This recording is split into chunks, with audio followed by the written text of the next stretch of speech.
Hi, John Anthony here, and I've got a question. Where do you go for 15, 16 hours every single day? And who controls your thinking? What do you think? Do you think about anything? 24-hour day. Let's say you sleep for 8 hours and then you awake for 16 hours. Now those 16 hours you are awake, you're not suddenly, as soon as you wake up in the morning, bright full consciousness, and the time you go to sleep, close your eyes, you're unconscious. You go up and down through various stages of consciousness. So we've got 16 hours. Now they say that our subconscious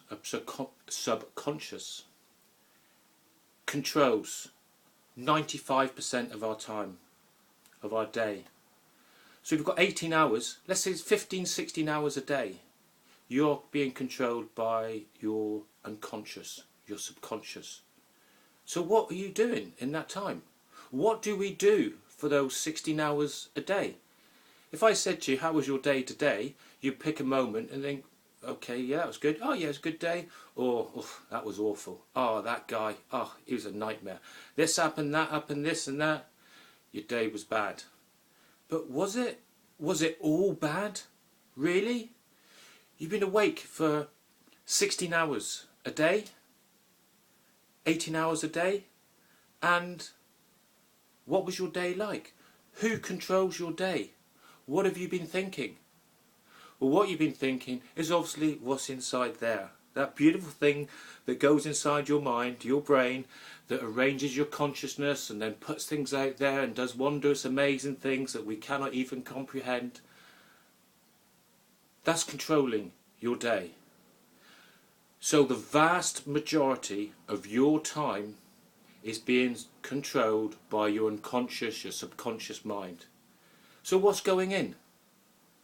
Well, if you get up every morning and the first thing you do is turn on the news or read the paper, and look, we in the UK, we have got shed loads of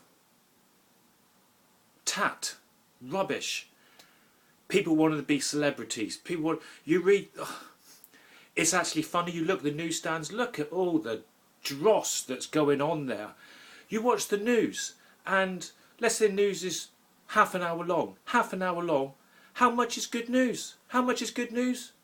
Very little. You might see at the end of it, oh, there's wars going on, this and that. I'm not saying putting yourself, forget about what's going on there, because sure, you've got to have compassion for people and what's going on in the world, but hey, this is your world, and if they use it as a criticism about somebody, they say, oh yeah, you think the world revolves around you. Well, yeah, it does. It does revolve around you. In your world, everything revolves around you. You are the centre of your universe.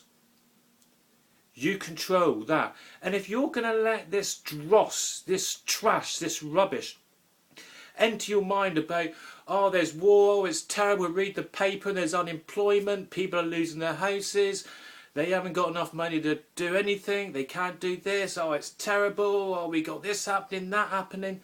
And then, at the end of it, to give you something nice, give you a little sweet, little candy at the end of it, you get to see, I don't know, a water skiing squirrel, or you get to see a dog playing the piano.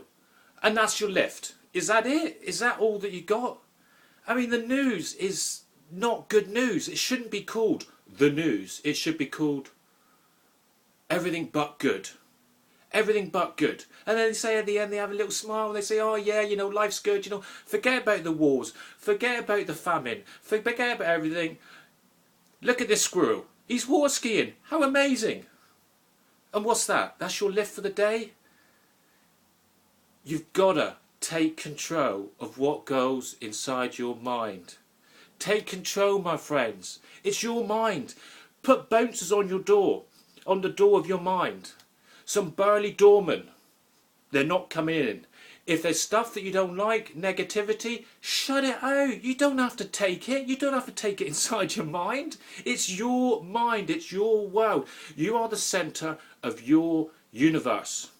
There's other people that play parts in your world, but it's your world. And your world is created in there. Not what's out there, it's in there. And you allow what goes inside your mind. If you don't like it, don't let it in. Alright? And if you haven't got the power to do that, put these doormen, these big doormen, big burly, 20 stone, 400 pound, whatever that is in the US, put them on the door. They've got the rope across and they don't let anything in there that you haven't allowed. You're in total control. You need to be looking at motivational things. Things that inspire you, things that lift you. There's beauty all about in this wonderful world. If you'd only but look for it. Look for it and you will find. Seek and you will find. It's all out there. Stay away from the news. And if you can't do it forever, just try it. 30 days. If anyone's read Maxwell Maltz, that wonderful book, Psycho-Cybernetics, has said it takes 21 days to create a habit. Some say it takes 2 weeks. Some say it takes 30 days. Hell, let's just do it for 30 days. 30 days, you control what goes on inside your mind. And you only allow the beauty, the inspiring, the motivational, the positive. Only that in your mind. Because that goes into your mind, that's what's going to influence your day. Those 18 hours a day, 16-hour day, whatever you're awake, your subconscious is controlling 95-97% of that time. And what goes inside your mind is what comes out. So if you've just got famine, you've got lack, you've got poverty, you've got all this terribleness that's in the world out there, if you let that in there, that's what comes out, isn't it? Because where else is it going to come from? It comes on from what's inside there. And you control every single moment of your day and what goes inside there. Read motivational things. There's countless books over there. I've done many videos on the books that you can read. Psycho-Cybernetics, Dr. Maxwell Maltz. Amazing book about the self-image. Think and Grow Rich, Napoleon Hill, a joy. There's bucket loads of books there. If you're of the inspirational bent, there's the Bible. There's beautiful inspirational things in the Bible. If you've got more spiritual, you've got things like Deepak Chopra. There's wonderful things. Dr. Wayne Dyer. There's stuff out there. Seek what interests you. Seek what motivates you. And that's your first thing every day. The first thing every day is read something that lifts you, that enlightens you, that makes the world seem better. You have to do this. You have to do this. Because if you don't, it's nobody else's fault. If nobody else's fault, then you're part of the rest. You're taking all this in and you hear all the news, you read all the papers, you see what's going on. It's doom and gloom and they control your mind. And why let somebody you don't know control your mind? Because if they control your mind, they control your future and you play your little part in their big scheme of things. But you stand back and think, no, I've had enough. That's it, period. I'm going to put in what I want to put in. I'm going to take control of my mind because it is your mind. No one has control over your mind but you. And your mind will open up beauty and wonder and abundance and all you could ever want for. It's all out there. Start tuning in. Find something motivational. Look at something beautiful. Connect with nature. There's wonder about there.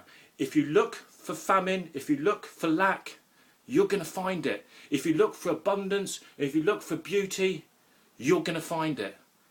Search for it. Look for it. Feed your mind. Nourish yourself. It's up to you. It's totally up to you. You decide. My name's John Anthony and thank you so much and I'll see you again soon. Thank you.